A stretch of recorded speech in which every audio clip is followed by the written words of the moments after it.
Good morning everyone, I am Cherry Andilata and I will be the first discussant of Group 5.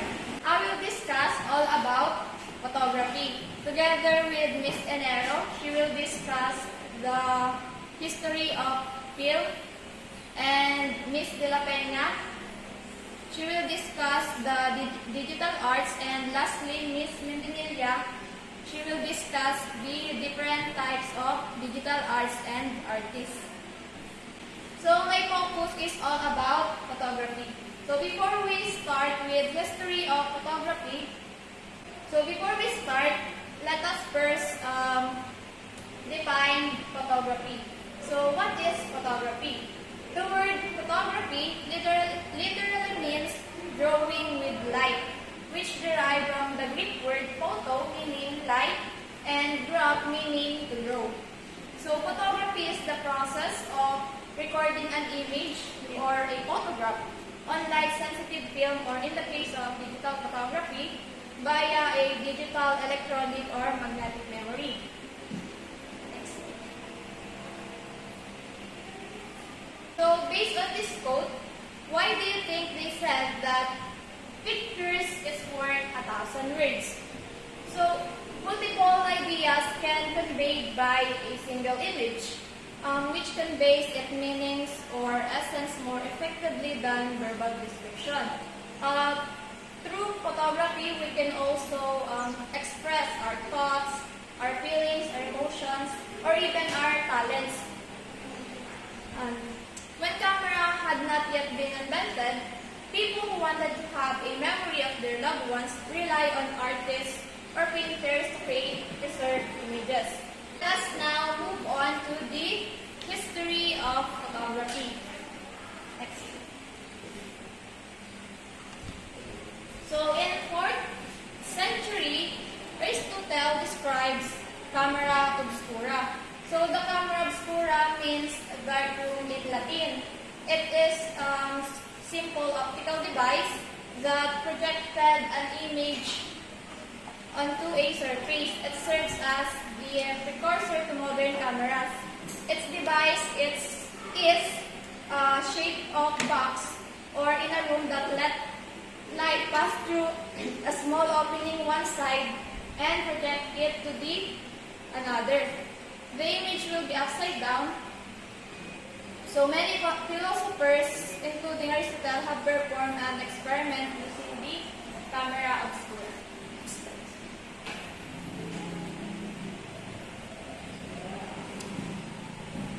So this is the example of camera obscura. You see, this is the object, this is the box, and there is a small hole here so that the light can pass through. So when you use camera obscura, the image will be upside down, just like this one. Next. So in 1826, Frenchman Niepce experimented with light-sensitive substance such as silver nitrate and bitumen. Niepce used a camera to capture a view outside his workroom window. The image was fixed on a pewter plate coated with bitumen, which was later washed with a solvent and put over on an iron box. That photo took hours of exposure, and it holds the title of being the world's oldest photograph. Next slide.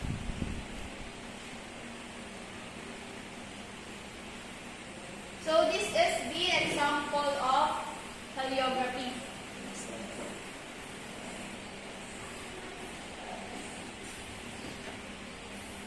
So this is the oldest photo in history, entitled View from the Window. It was captured by Niepce.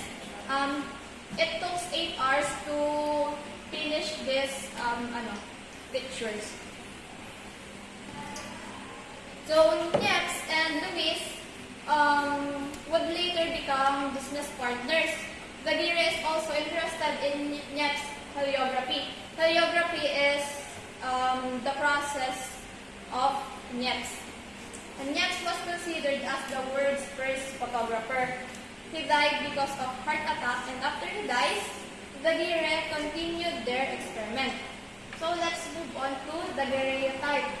In 1839, Louis Daguerre, a French inventor, developed the daguerreotype process, which produced highly detailed and permanent images. It involves exposing a silver-coated copper plate to light, developing it with mercury vapor, and fixing it with a salt solution. Next is the first one to invent the camera, but Daguerre's process, which is the daguerreotype, is the first widely used photographic process because they said that the Daguerre's process was 60 to 80 times quicker than GE6 heliography because, as I said earlier, in GE6 heliography, it took 8 hours to create an image. So, a fact that no doubt had a huge impact on Daguerre's widespread success, the daguerreotype gained commercial popularity in 1839 and would remain the dominant success. The daguerreotype gained commercial popularity in 1839 and would remain the dominant photographic form for the next 20 years. Though Daguerre's model would eventually be overtaken by newer and quicker processes, his photographic innovations is noteworthy. As a result of his work, photography was brought for the first time to the masses. So, the first one that the people use is the daguerreotype process. In essence, Daguerre commercialized the exclusive art from the scientists and artists alike have been seeking since the age of Renaissance. Next slide. Despite building up GE6 works, Daguerre enjoyed much more fame during his day. So this is the example of the daguerreotype process.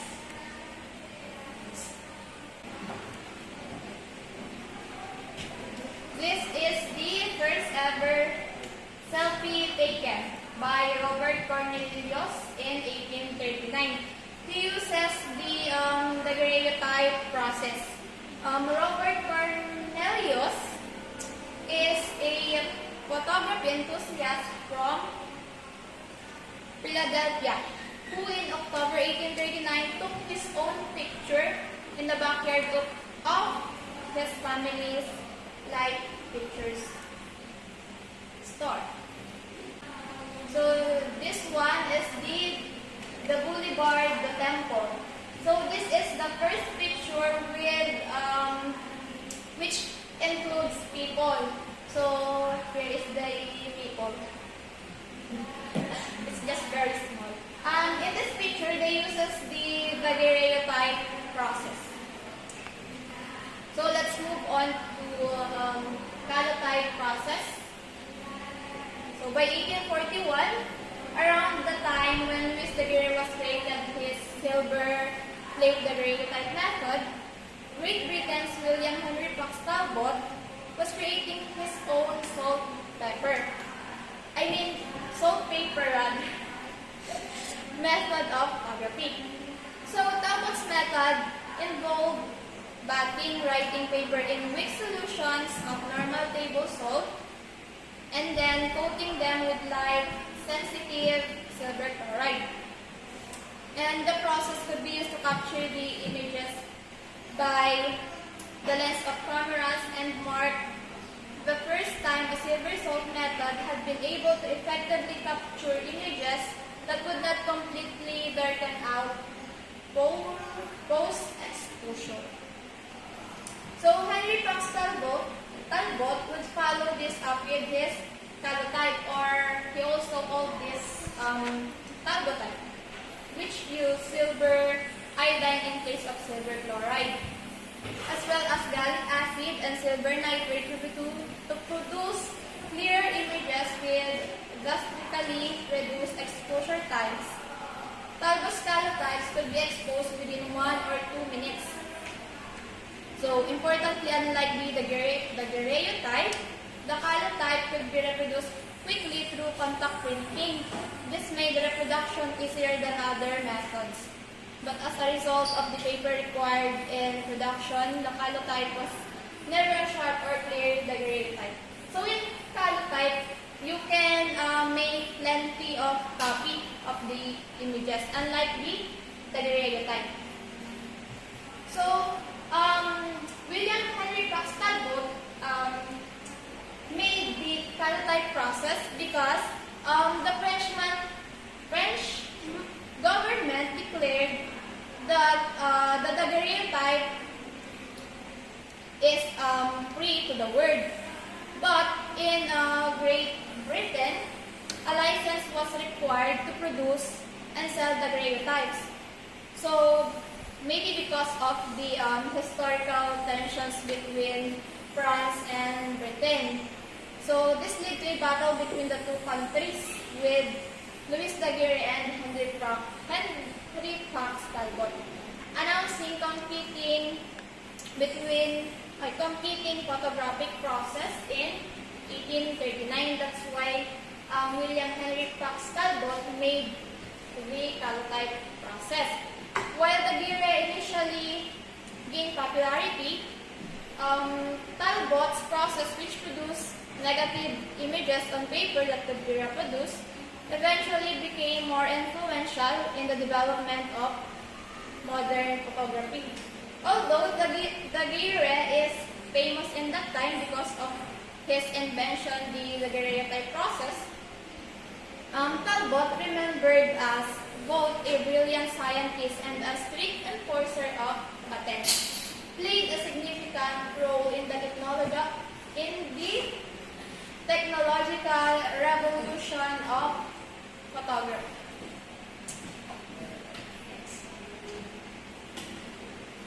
In 1851, collodion process was introduced by Frederick Scott Arthur. So, Frederick Scott Arthur invented the collodion process, which involved coating a glass plate with a mixture of collodion and light-sensitive chemicals. The plate had to be exposed and developed with still wet, leading to the term wet plate photography. The process improved image clarity and reduced exposure time compared to earlier methods. So in this time, the process of making photography became easier and easier. Unlike in calligraphy, that it would take 8 hours.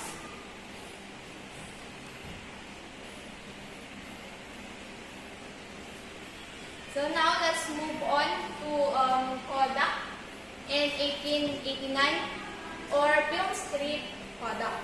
So in the late 19th century, George Eastman and the Kodak Company were instrumental in the advancement of photography.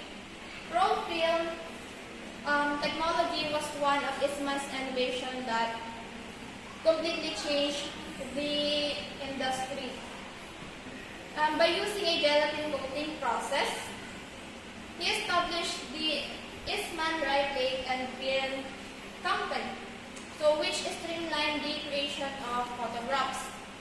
With the help of flexible and rollable film, Eastman created the first Kodak camera in 1888, and he presents it in 1889.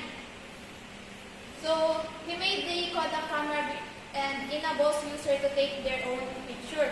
So, in this time, the people can take their own photos, just like today. So, once the film had been used up, the camera was returned to Kodak for development. And additionally, Eastman purchased the rights to roll film technology, allowing simple film development and inclusion. His innovations helped advance the science of film and photography. Eastman Kodak established itself as a major player in the photography sector and accumulated significant wealth. So despite being successful and wealthy, Eastman took his own life in 1932 at the age of 77. When he took his own life, he leaves a suicide note saying, "My work is done, why wait?"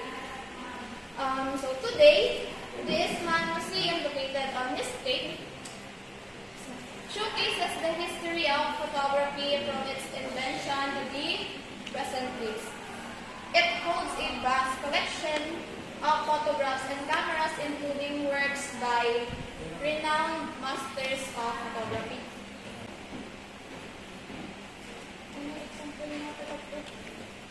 So this is the example of a Kodak camera.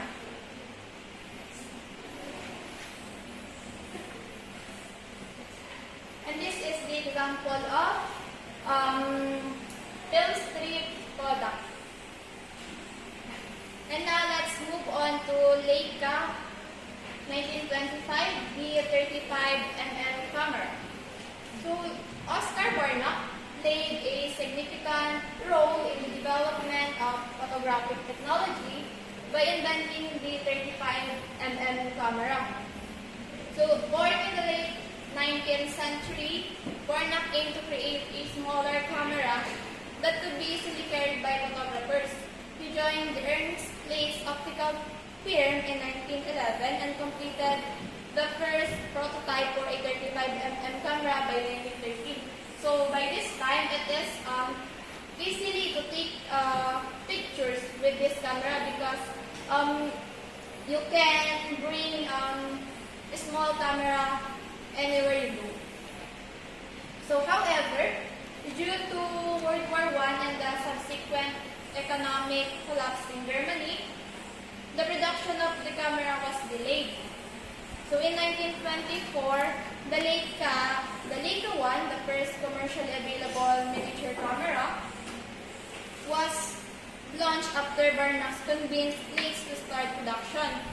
The revolutionary camera made photography more accessible to the masses, particularly for individuals like Barnack, who found challenging to travel and take pictures with larger camera. So it's really hard naman talaga to travel while bringing big cameras.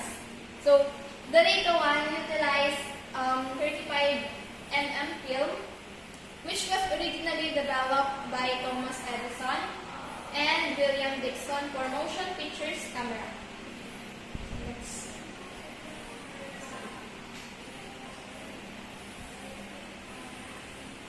So this is the first photo taken using the Leica camera. So this is the example of the motion pictures.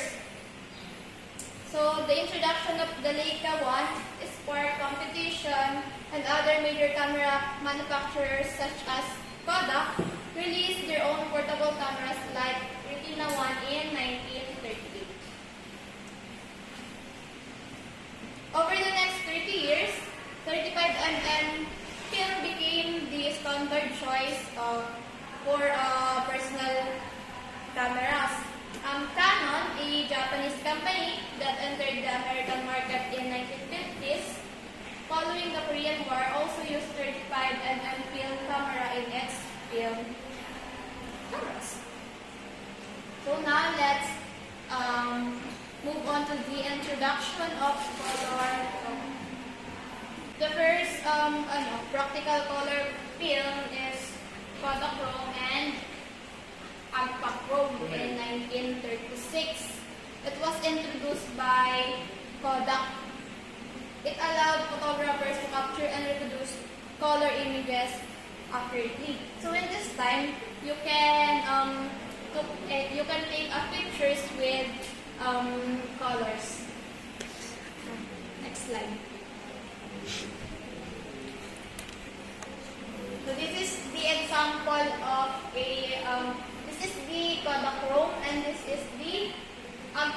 by Kodak.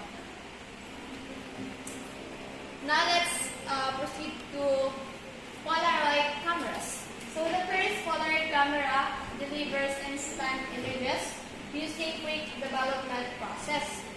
And Dr. Edward Land and revolutionized the industry with the invention of the Polaroid camera in 1948.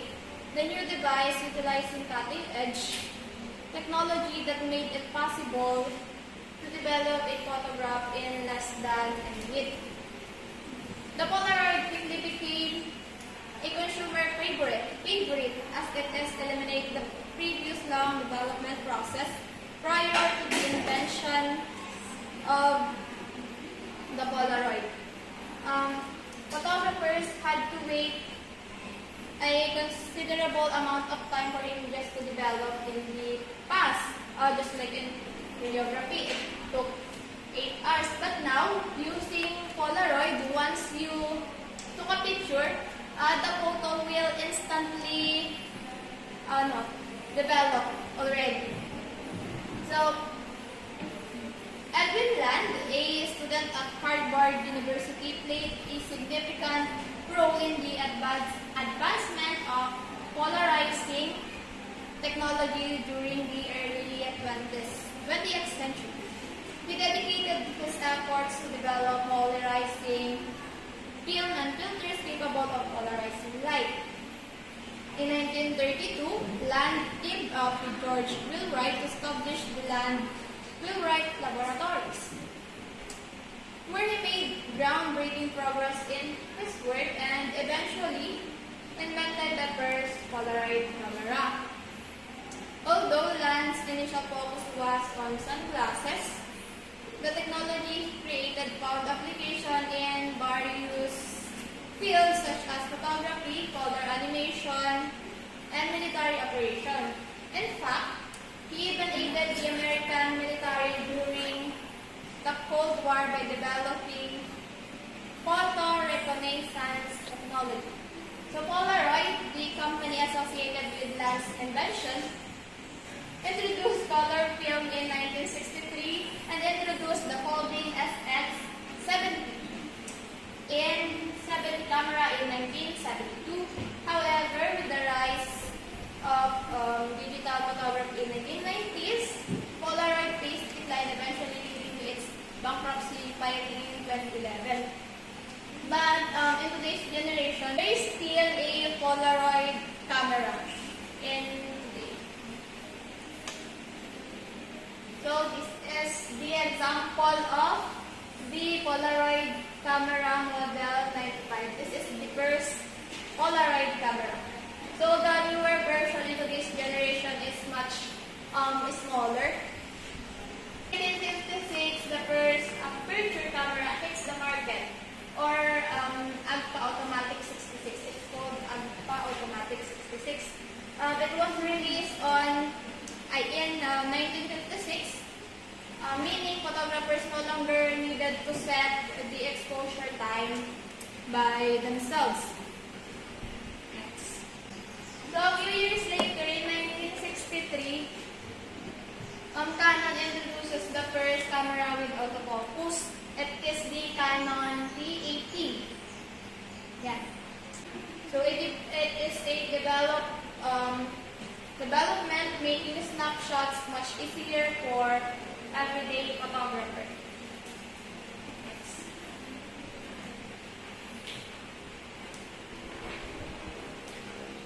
So this is the Canon camera T80.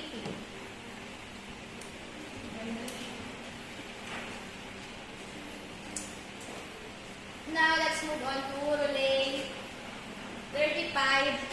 So Rollei is unveiled the first fully automatic camera about 10 years later. Aperture, shutter speed, focus photographers no longer needed to set this themselves to create a small image. So it is Rollei 35T is much easier to use in this time.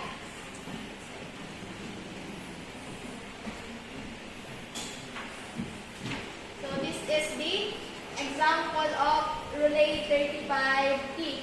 It is more advanced, more smaller than the previous camera. And lastly, on 1990s, transition of analog to digital photography. So with the digital revolution at the end of the 20th century, once again, we would experience photography in new light. Photos no longer needed to be produced on analog mediums. They could now be saved and edited digitally.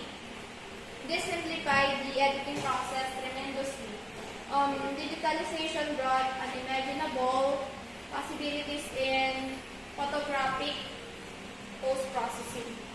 Artists puts the technology to the widest variety of creative uses. Pentusa, for example, digitally layers countless individual images. Sabine Will is a master of intricate light-based editing. And Isabel Menin uses computers to assemble photographs into floral composition. All three are evidence of the medium's sheer boundless potential. So now in the digital photography, we can now edit photos easily. For example, you're just in your classroom and you will edit your photo into your background will become a beach or in other countries, something like that. So we can easily edit photos now. So this is the first camera phone in the history at the GE6 released in Japan in 2000. Yan, that's one. So now, let's move on to the 5 fundamental elements of photography. So the 5 elements of photography are composition, light, color, contrast, and perspective. So the first elements of photography is composition. So composition refers to the arrangement and placement of visual elements within the frame of an image. It involves making deliberate decisions about what to include or exclude from the frame, how to position the subject, and how to create a balance and visually pleasing images. Composition techniques like the rules of thirds, leading lines, symmetry, and framing can help guide the viewer's eyes to create a sense of harmony in photography. And the next one is light. Light is fundamental element in photography as it determines the mood, the atmosphere, the visibility of the subject, and understanding how light interacts with the scene and learning to control it effectively is essential for capturing great images. So photographers consider the quality, direction, intensity, and color to enhance the visual impacts of their photographs. They may use techniques such as backlighting, side lighting, or soft diffuse light to create dramatic or subtle effects. So using light, we can also determine the mood of the photo. Third one is the color. So color plays a significant role in evoking and setting the tone in photograph. Different colors have different psychological associations and can create various moods or feelings. Photographers can use colors to convey a sense of warmth, tranquility, excitement, or even create contrast and visual interest. For example, you use dark colors. The people will be identify the photo as, for example, sad. While when you use warm photo, it can symbolize as happy. color theory and how different colors interact with each other can help photographers create visually engaging images. So the next one is contrast. So contrast refers to the variation in tones between areas of an image. It involves the difference between light and dark areas, as well as variation in colors, texture, or shapes. By intentionally incorporating contrasting elements such as light and shadow, complementary colors, or different textures, photographers can create visually striking images that draw the viewer's attention. And the last one is the perspective. So perspective refers to the point of view which a photograph is taken. It involves the position, angle, and height from which the photographer chooses to capture the subject. The perspective can significantly influence the visual impact and storytelling potential of an image. By experimenting with different perspectives, such as shooting from a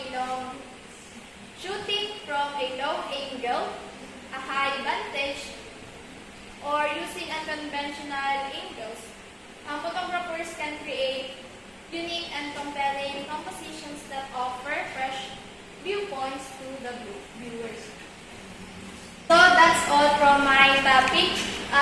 Now let me give you the stage to the next presenter, which is Ms. Enero, to discuss the history of film and the elements of film.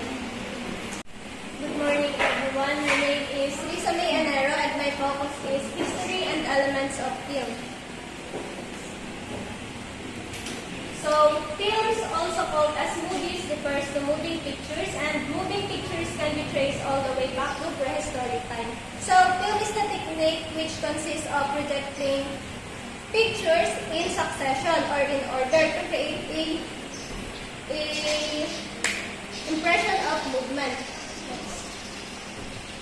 So, films can be classified as documentaries, experimental films, animated films, and fictional genres such as westerns, comedies, thrillers, and musicals, among many others.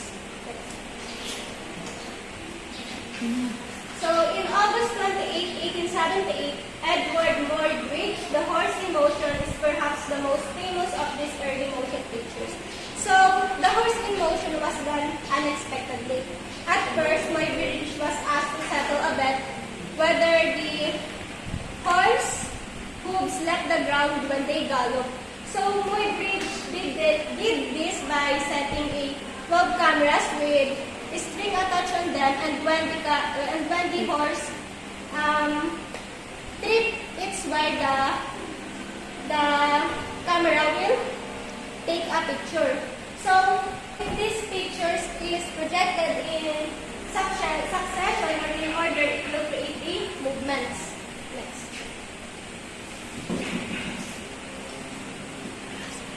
Pre-classical cinema. So, Thomas Edison and his employer William Kennedy Lowry Dixon developed one of the first motion picture cameras, the kinetograph, in 1891. So, Thomas Edison and William Dixon created a kinetograph in order to capture a movements. Next. And this is the kinetoscope invented by Thomas Edison and William Dixon. So, this works by,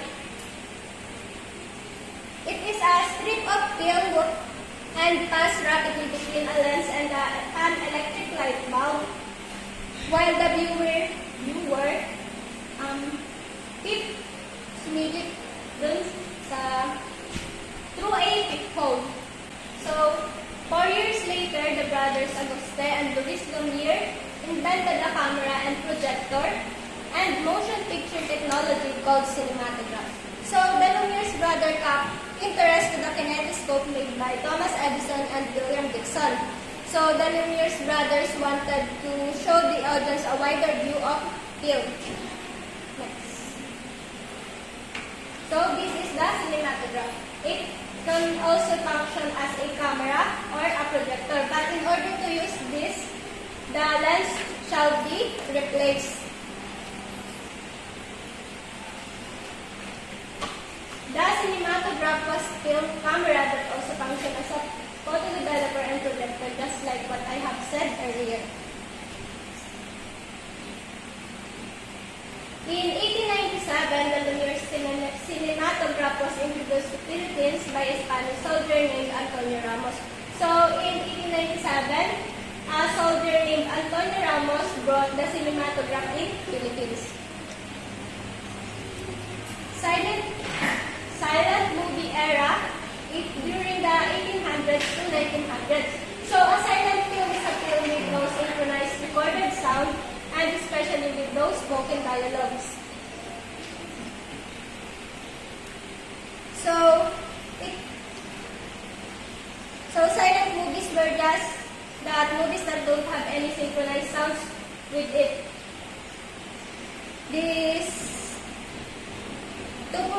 To provide drama and excitement to movies, silent movie projector, live music was played in sync with the action on the screen by, for example, pianos and other musical instruments. So this is the first silent movie. It was created by Louis Lipnis in 1888. So it was only a 3-second film showing two people walking around the Roundhay Garden, and it was titled as the Roundhay Garden Scene. So Roundhay Garden Scene was believed to be the first ever created silent movie in the history of film.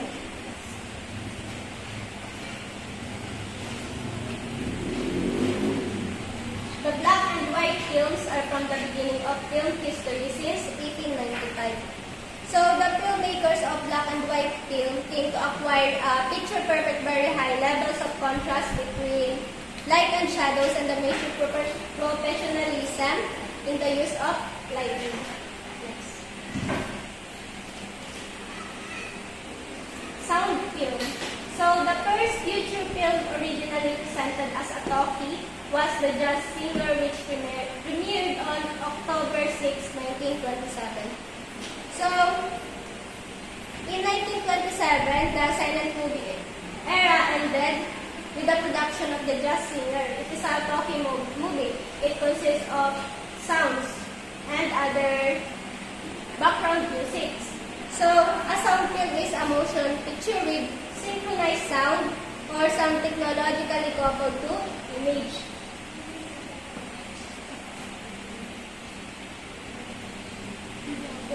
The first commercially produced film in natural color was a Visit to the Seaside during the 1908. So it is a 8-minute British short film used the kinemacolor process to capture a steady shots of the Brighton, Southern England seafront. So before the kinemacolor was processed and was used in film, filmmakers use more laborious and expensive methods to introduce color in cinema. So they manually paint or colored each film strip to create a color in the movie.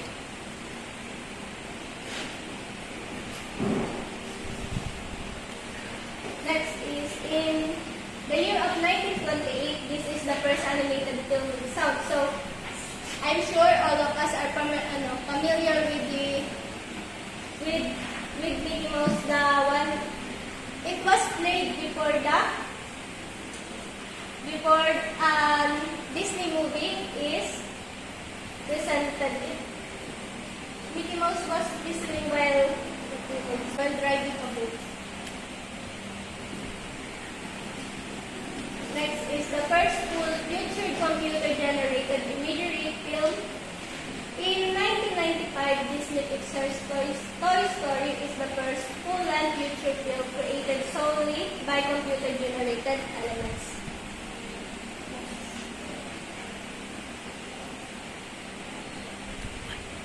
This is the first silent movie in Philippines. It is created by Jose Nepomuceno, and it was recognized as the first full-length movie in Philippines. It is titled as the Dalagang Bukid.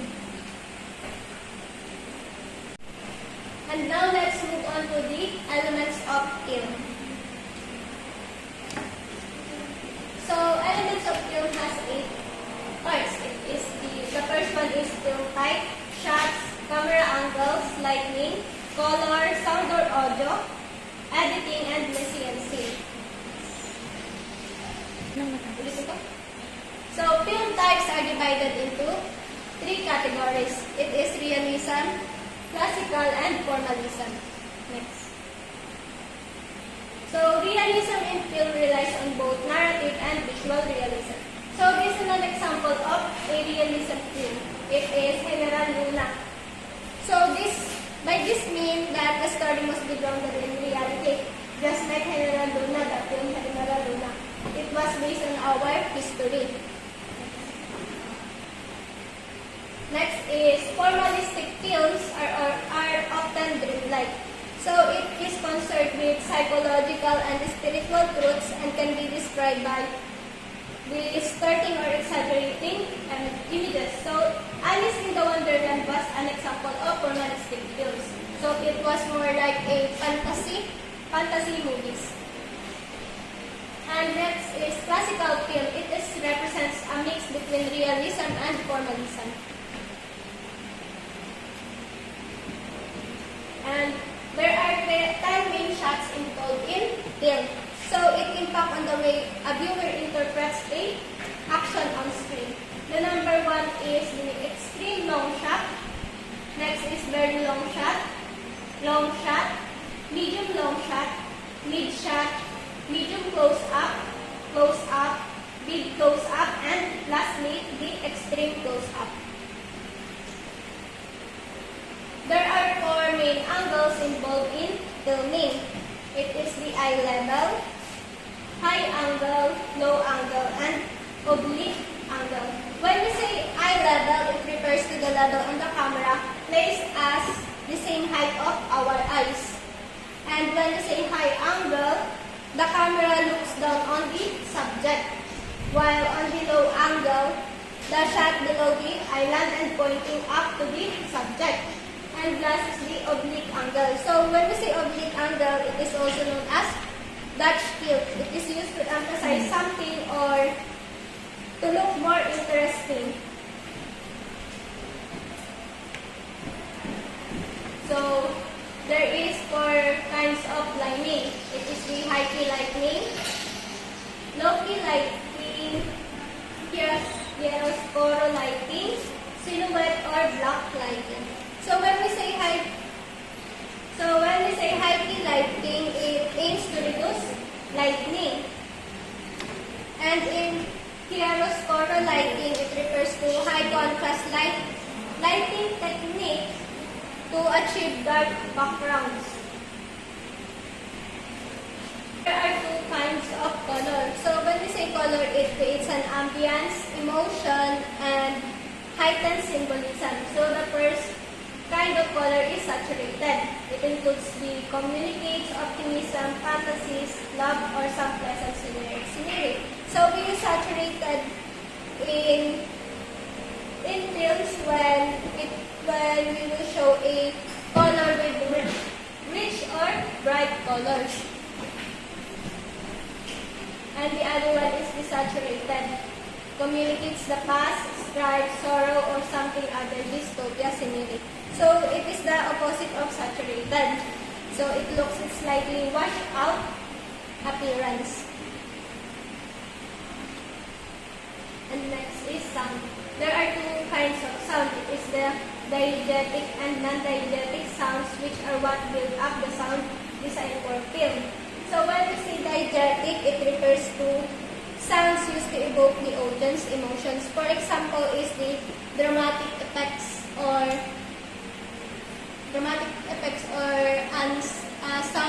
indicated by the characters in the film. For example, is the footstep we heard. And next is diegetic. Next is diegetic, non-diegetic sound. So when we say non-diegetic sounds, it refers to a sound whose source is visible on the screen or implied to be present by the action in the film. Next. Film editing is crucial within the filmmaking process as it can make or break up future film. So film editing is transforming the raw footage into film footage with a logical sequence.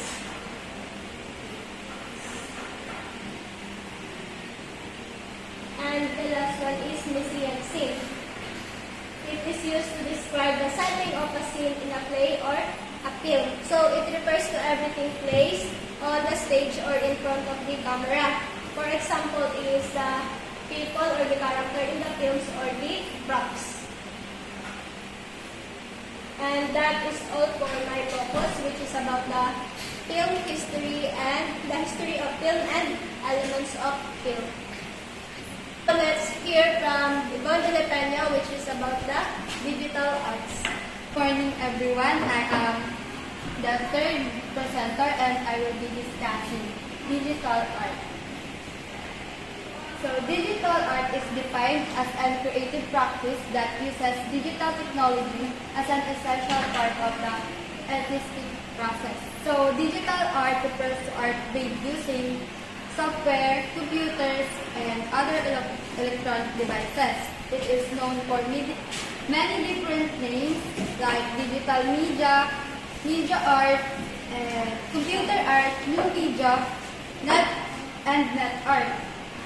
So, digital art, it completely revolutionized the art world.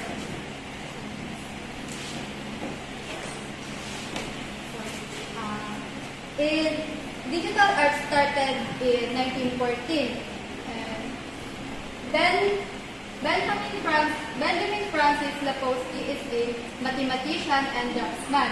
He is an oscilloscope and often called the pioneer for electric art. So Ben Lapowski is one of the founder of the digital art trend. He is from Cherokee, Iowa, and he credited as for making the first computer graphics. He used oscilloscope to manipulate electronic waves. So, he used oscilloscope to manipulate electronic waves that appeared onto a small fluorescent waves. As a result of that, digital art had already come into being by the Second World War.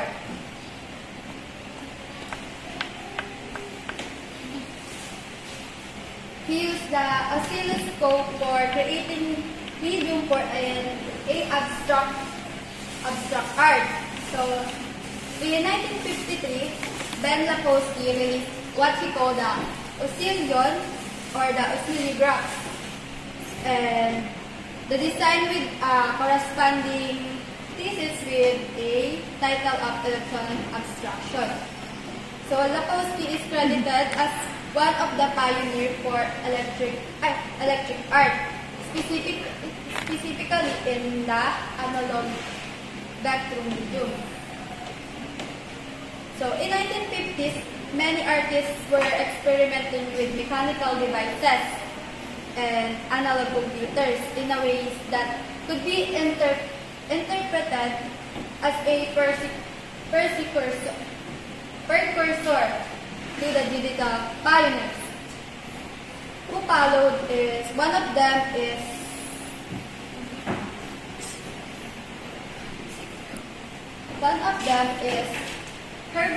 Herbert Pratt. He is an Austrian physicist and scientist, one of the prominent German science fiction writer of the 20th century. He is also one of the important computer artists creating computer graphics. And early digital art since the late 1950s.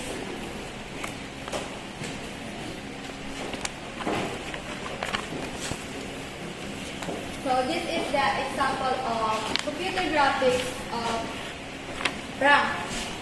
In the early 1960s, computers were still basic and the access of that is very limited.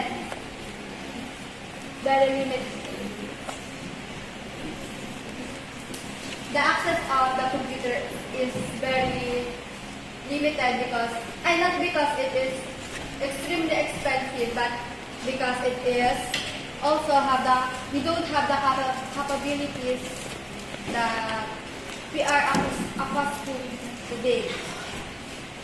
So next,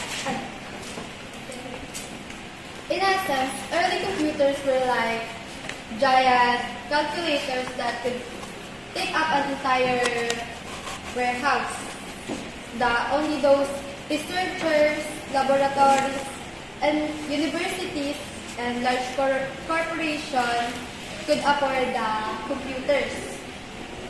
So, digital pioneers, most of the digital pioneers were scientists, computer scientists, engineers, and mathematicians. So, some of the important digital art figures is George Nies. He is a German academic who was a pioneer of computer art and generative graphics. He studied mathematics, physics, and philosophy. He was the first person to publicly show art that was made by computers. His computer art, which is generally referred to a digital art, is actually a specific example of algorithmic art. So here is the example of computer art by George Nies. So computer art is a manipulation of computer-generated images, portrait, or painting. So next is Manfred Mohr. He is considered as a pioneer of digital art based on algorithms. He is a German academic who was a pioneer of computer art and generative graphics. He is the first action painter and jazz saxophonist. He used rhythm, energy, and science improvisation from his music to create new and interesting algorithmic art. After he discovered the project of basis in pose, he is aesthetic in early 1960s. More artistic thinking changed from abstract and expressionism to a computer-generated algorithmic art. So this is some work of Manfred Mohr. So we should include this.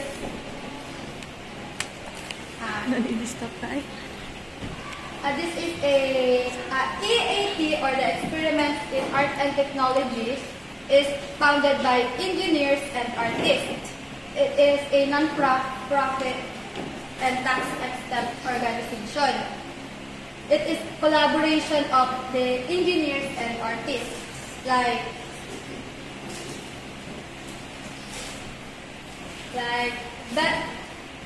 Billy Clover and Fred Walher. The engineers is Billy Clover, Fred Walher, and the artists are Robert Rauschenberg and Robert William. Whitman.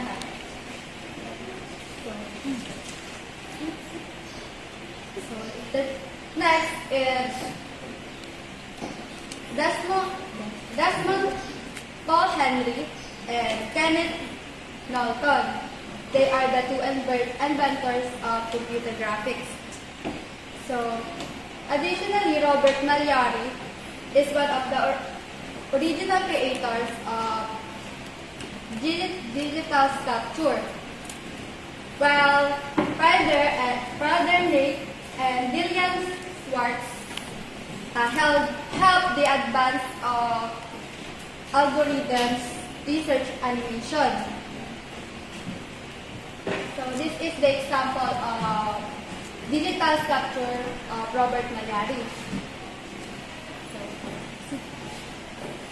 As the 1960s came to a close, computer art had begun to enter the mainstream, even appearing in highly respected and virtuous.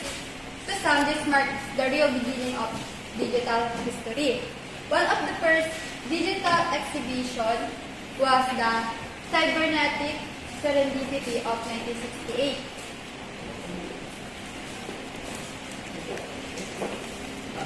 It at the Institute of Contemporary Art in London.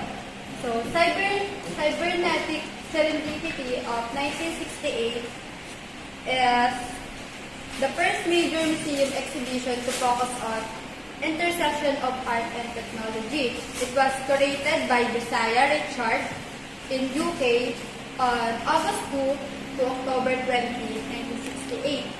The exhibition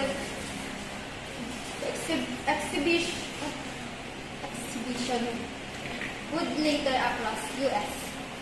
Throughout the 1970s and 80s, digital technologies started to become part of everyday life, and it can be used in both business and personal use.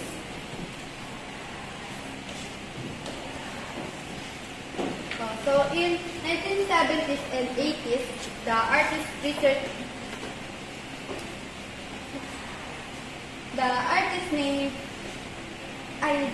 and researcher named Harold Cohen created the Aeron. Aeron is a complex computer software program that could generate art autonomously. His work were even shown in the Antique Gallery in London. So Aeron is a example of one of the creation of Cohen. So, Andy Warhol is a prolific artist throughout the 1960s and 70s. The pop art superstar. He creates a series of digital works on his personal computer.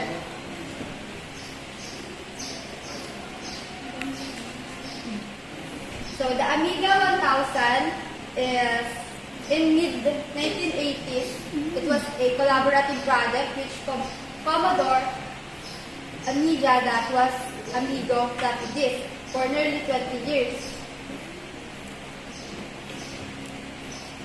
It found and reported by Andy Warhol Museum. The digital images include Google's and remaining of Warhol's existing artwork such as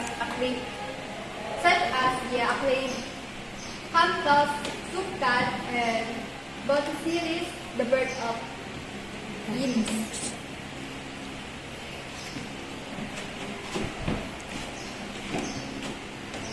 So, 3D computer animation took greater shape in 1980s.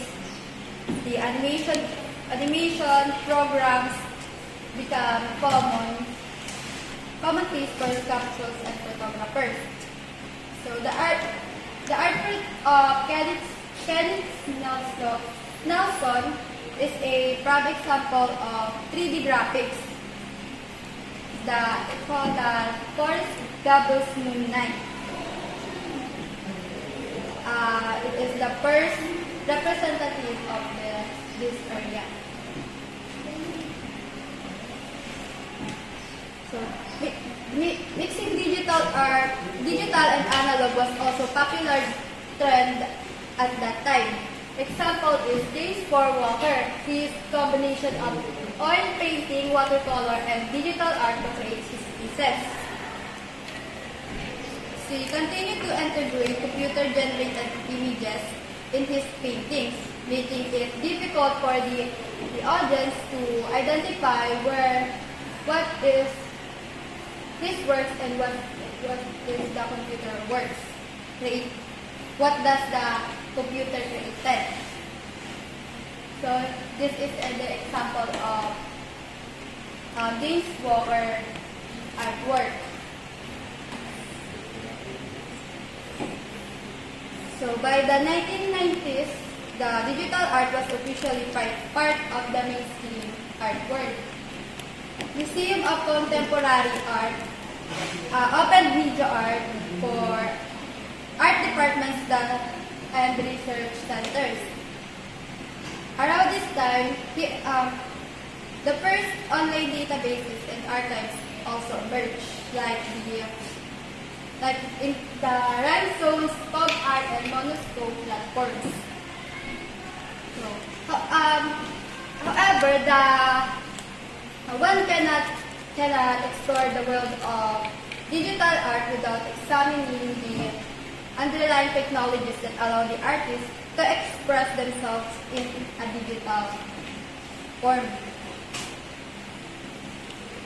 Some of the important advancements came in the areas of virtual, augmented reality, computer graphics, and 3D imaging and AI generated.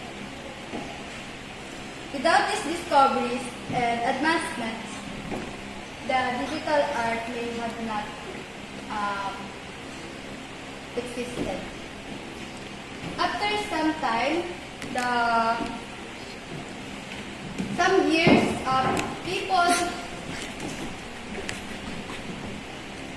people got their own digital smartphones, digital gadgets like smartphones, tablets, and VR sets. So the digital art becomes part of a popular area in the study of art school around the world, allowing a new generation of artists and art platforms to emerge. For example, is the CryptoPunks. It was released in June 2017 as one of the first non-fungible tokens on the Ethereum blockchain. So the crypto art blockchain project was an inspiration for the ERC 721 standard for NFT and modern crypto art movement. So because of the advancement in technology, digital art had officially been democratized the world of art. So that's all for my first presentation, and I will, Ms. Diragor will discuss about the different types of digital art and digital artists. Good day, and now I will be the last presenter, and I am going to discuss the main types of digital arts and digital artists. Let's have first the types of digital arts. First, we have the digital painting and drawing. So in digital painting, it's mostly used in the fantasy series or in the fiction genres for games. So as you can see here, this is the example I researched on the internet, which shows the example of digital painting. So in digital painting, there are 4 software they use to create digital painting. First, we have the Adobe Photoshop. So the Adobe Photoshop is one of the software used in creating digital painting. It is used for raster image editing, graphic design, and digital art. Next, we have the Krita. It is the type of digital painting and 2D animation software, also known as a raster graphics editor. Next, we have the Clip Studio Paint. It is used for the digital creation of comics, general illustration, and 2D animation. So the last one is the Procreate. It is a graphic design application that allows users to sketch and paint using their mobile devices. So the next digital art is the vector art. It is similarly to the digital painting, but this kind of art is mostly used on the this kind of art is mostly used in the t-shirt logos and graphic elements. So this kind of art is using the Adobe Illustrator. This can be done using a piece of such as the Adobe Illustrator. So the advantage of vector art is that it can be resized to as big or as small as you want, and it will be crisp and neat. So the next one is the 3D modeling. So the 3D modeling is used to three-dimensional representation of characters, environments, and objects. So similar to vector art, the artist designate points in a digital 3D canvas, which the software will draw lines and planes between. So in 3D modeling, they are using the Blender, 3ds Max, and Maya. So the Blender is a free and open source 3D application, while the 3D Max is a popular professional software used for architectural visualization for video game development. The last one is the Maya. It is a popular 3D computer graphics program used by both professionals and hobbyists alike. The third one is the 3D sculpting. So just like in real life, 3D sculpting starts with a simple block of digital clay, and they push and pull it to have the desired shape of their design. So in 3D sculpting, they are using software of ZBrush. It is digital sculpting tool that combines 3D or 2.5 modeling, texturing, and painting. Next, we have the matte painting and photo manipulation. So the matte painting is mostly used when the scene is in need of a photorealistic background. So it is similar to digital painting, and it integrates heavy use of photographs and occasionally in 3D modeling.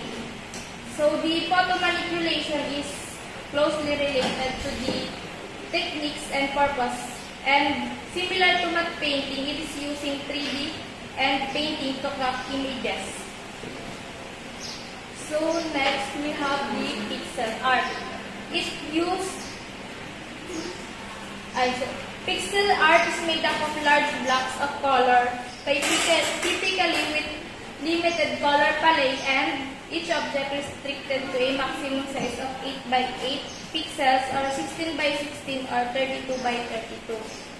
So many games it is mostly used on different types of games. Next, we have the 2D animation. It is used in the illusion of movement. So in 2D animation, there are two major types. First is we have the frame-based animation. So the frame-based animation, it shows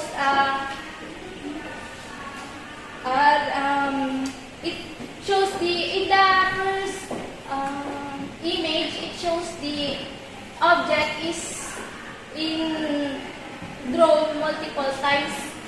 That shows changes in every stage, similar to the second and the third image. Next, we have the second type of the 2D animation. Is the skeletal-based animation. So the skeletal-based animation is an object divided into parts and assigned the bones to be moved individually, much like we have skeleton that consists of bones. The animator decides where each bone will move at each point of time. Next, we have the 3D animation. So the 3D animation is also a skeleton-based and is used to create the illusion of movement in characters, creatures, and vehicles created by 3D modelers and sculptors. So let's have the types of the digital artists. So first, we have the concept artist. So in concept artists, they are expected to be able to create art quickly and efficiently using up-to-date methods and produce a lot of different ideas in just a short time. So the concept artist is using the digital arts of the type of digital arts of digital painting, but they mostly use the 3D modeling, 3D sculpting, and the photo manipulation. Next, we have the illustrator. So unlike the concept artists, they are able to take more time to make their piece of art. They are required to focus on building strong art fundamentals to produce the highest quality art as they can. So in Illustrator, they are mostly rely on digital painting and vector art skills. Next, we have the character artist. So the character artist, they are the one who sculpts the creatures and objects that are using in entertainment industry. They are using the types of digital arts, the 3D modeling and the 3D sculpting. Next, we have the environment artist. They are making the 3D landscape, buildings, and scenery for use in things like games, films. They mostly use the 3D modeling and sculpting softwares. The environment they build will be finished as set used in the film or game they are working on. So like the illustrator and the character artist, the environment artists are creating finished art for a commercial product, so they must be able to create high quality and polished landscapes and architecture. Next, we have the animator. So the animator, they are the digital artists who brings life and movement to the art visually with creatures and characters for films, games, and TV, either in 2D or 3D. For larger commercial projects in the entertainment industry, the animators will not make the models for the characters and creatures themselves. They will be designed by concept artists and the models created by character artists. So the last digital artist is the 2D and 3D artists. So they are creating, used in things like games. They might create character and creature art for environment art effects. So the 2D artist is creating arts while following the instruction to support creative production processes. They are the one who is responsible for producing sketches artwork, while the 3D artists, they are creating 3D dimensional creations, including models and animation and visual effects, which are used in creative projects, including films, video games, and advertising campaigns. So that's all for our report.